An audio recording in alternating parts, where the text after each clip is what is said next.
નગર Dhrangadhra road પર અકસ્માતમાં 3 યુવકોના મોત થયા છે। ટ્રક અને બાઇક વચ્ચે અકસ્માત સર્જાયો, જેમાં ટ્રક ચાલક અકસ્માત સર્જી અને ફરાર થયો હતો।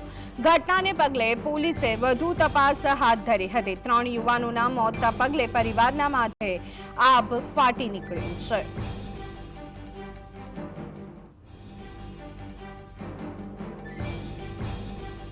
તો દિવસે અને દિવસે રાજ્યમાં અકસ્માતના કેસોમાં સતત વધારો થઈ રહ્યો છે। ત્યારે સુરેન્દ્રનગરથી મળતા સમાચાર, ધાંગધ્રા રોડ પરની ઘટના અકસ્માતમાં 3 યુવાનોના મોત, ટ્રક અને બાઇક વચ્ચે અકસ્માત સર્જાયો હતો, જેમાં ટ્રક ચાલક અકસ્માત સર્જી અને ફરાર થઈ ગયો હતો।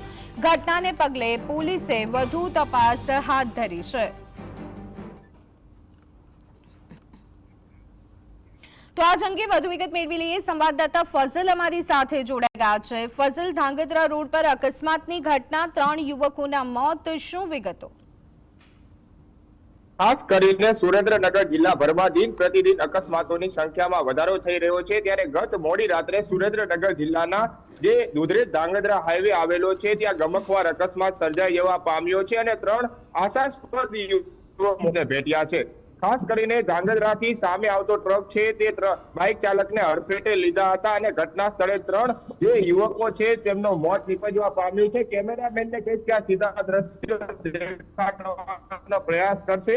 જે સામેથી આવતો ટ્રક છે તે બાઇક ઉપર સ્લીપ પામ્યો છે। બાઇકના છે તે હાલ તમામ સ્પેર પાર્ટો તોડી પાડવામાં આવ્યા છે। જોકે ટ્રક ચાલકને હાલ સુરેન્દ્રનગર સિટી પોલીસ દ્વારા ઝડપી પાડવામાં આવ્યો છે અને તેને લોકઅપમાં બેસાડી અને કાર્યવાહી હાથ ધરવામાં આવી છે। 3 મૃતકો છે તે સુરેન્દ્રનગર શહેરી વિસ્તારના છે અને હાલના તબક્કામાં તેમના મૃતદેહો છે તે સુરેન્દ્રનગરની જે સિવિલ હોસ્પિટલ છે ત્યાં લઈ જવામાં આવ્યા છે અને પીએમ સહિતની કાર્યવાહી છે તે શરૂ કરવામાં આવી છે। મૃતકોના નામની જ્યારે વાત કરવામાં આવે તો એક ઇમરાન કરીને યુવક છે, બીજો દિવ્યાંશુ અને ત્રીજો અફજલ કરીને 3 આશાસ્પદ યુવકોના મોત નીપજવા પામ્યા છે।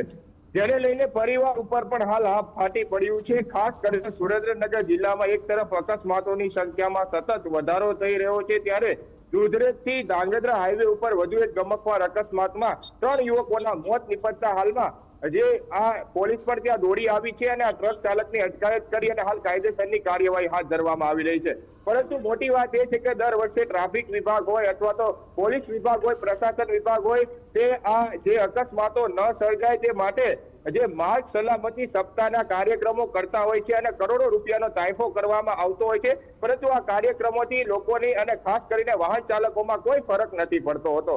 3 યુવકો ધાંગધ્રા તરફ જઈ રહ્યા હતા મધ્યરાત્રિએ, ત્યારે આ પ્રકારનો અકસ્માત સર્જાયો છે। સામેથી આવતા ટ્રક ચાલકે એક બાઇક ઉપર 3 સવાર હતા યુવકો, તેમને હડફેટે લઈ લીધા છે। જોકે ઘટના સ્થળે 3 યુવકોના મોત નીપજતા આજે લોકોના ટોળે ટોળા પણ આ અકસ્માત સ્થળે એકઠા થઈ ગયા છે। હાલ પોલીસ તપાસ કરી રહી છે, ટ્રક ચાલકની અટકાયત કરવામાં આવી છે, પરંતુ હાલમાં 3 જિંદગી આ અકસ્માતે મોતમાં હોમાઈ ગઈ હોવાના કારણે હાલ આ પરિવાર ઉપર પણ આભ ફાટી પડ્યું છે। જી આભાર ફઝલ, સમગ્ર માહિતી આપવા।